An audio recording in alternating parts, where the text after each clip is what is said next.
السلام علیکم، امید کرتی ہوں آپ سب خیریت سے ہوں گے۔ آج میں آپ کو ایک بہت دلچسپ کہانی سنانے والی ہوں۔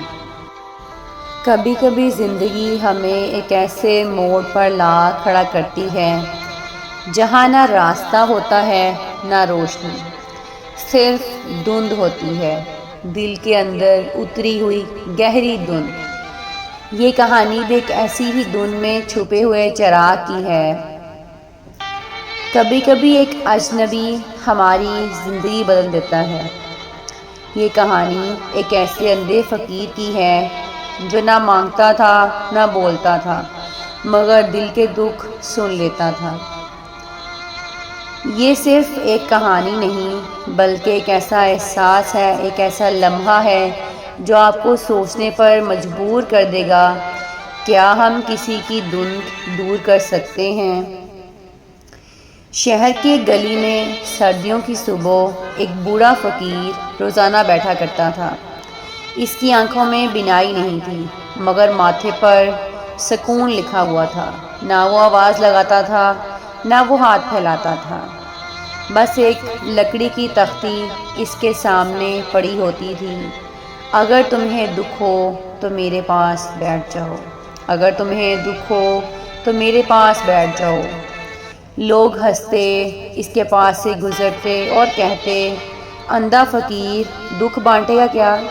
خود کو نہیں دیکھ سکتا تو ہمارے دکھ کیا بانٹے گا؟ لیکن ایک دن ایک غمزدہ، خاموش اور ٹوٹی ہوئی لڑکی اس کے قریب آ بیٹھی۔ اس کا نام ہنا تھا۔ اس کی آنکھوں میں آنسو، دل میں درد اور ہاتھ میں خالی خط تھا، خودکشی کا خط۔ فقیر نے کچھ نہیں کہا، بس آہستہ سے بولا، دھند صرف باہر نہیں ہوتی، کبھی کبھی یہ دھند دل میں بھی اتر آتی ہے۔ ہنا چونکی، وہ ایک لفظ بولے بغیر اٹھی اور چلی گئی۔ وہ حیران ہوئی کہ اس نے فقیر کو کچھ نہیں بتایا، تو فقیر کیسے اس کا دل کا راز جان گیا؟ اگلے دنوں پھر وہاں پہ آئی۔ اب اس کے ہاتھ میں وہ خودکشی کا خط نہیں تھا بلکہ ایک چائے کا کپ تھا۔ فقیر نے ہنس کر کہا، آج دھند ہلکی لگ رہی ہے، یعنی آج تمہارے دل کا درد کچھ کم ہوا لگ رہا ہے۔ ہنا بہت خوش ہوئی کہ یہ فقیر کیسے میرے دل کی بات سمجھ سکتا ہے۔ آج وہ واقعی ہی کچھ کم غمزدہ تھی۔ پھر وہ روز آتی اور یہ اس کی روٹین بن گئی۔ کبھی وہ چائے، کبھی کتاب، اور کبھی وہ خاموش اس فقیر کے پاس آ کر بیٹھ جاتی۔ اب یہ اس کا ڈیلی کا معمول تھا۔ وہ فقیر زیادہ بولتا نہیں تھا، لیکن جو کہتا وہ دل کے اندر اتر جاتا تھا۔ ایک دن ہنا نے پوچھا، بابا جی آپ سب کا دکھ کیسے پہچان لیتے ہیں؟ فقیر نے مسکرا کر کہا، جب بینائی چلی گئی تو دل نے دیکھنا سیکھ لیا، اور جب اپنے دکھ قبول کیے تو دوسروں کے دکھ سمجھ میں آنے لگے۔ ہنا نے اب اس سے پوچھا، آپ کا اپنا دکھ کیا ہے؟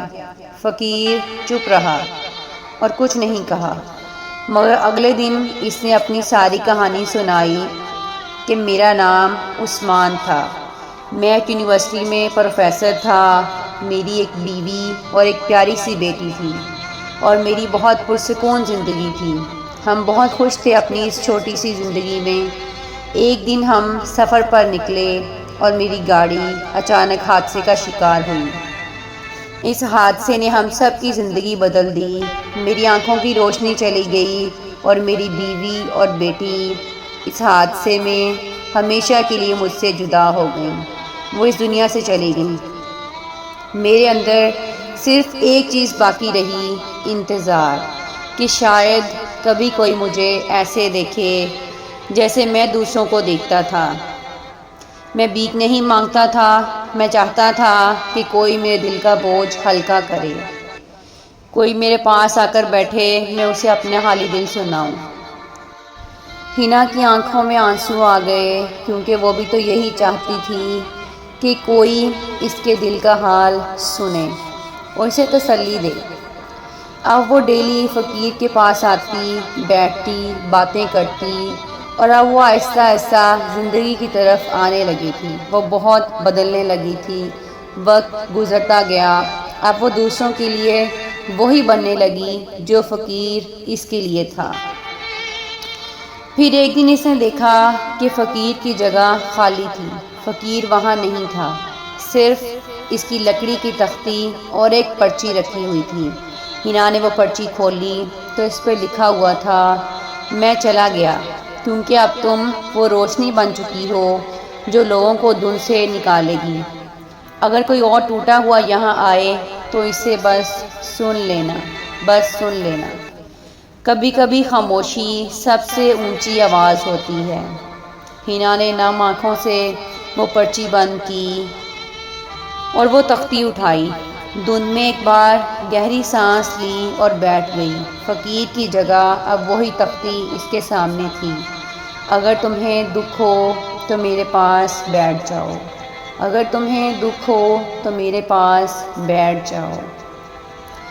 ہمیشہ کوئی نہ کوئی ضرور ایسا ہوتا ہے جو خاموشی میں ہمارا دکھ سن لیتا ہے۔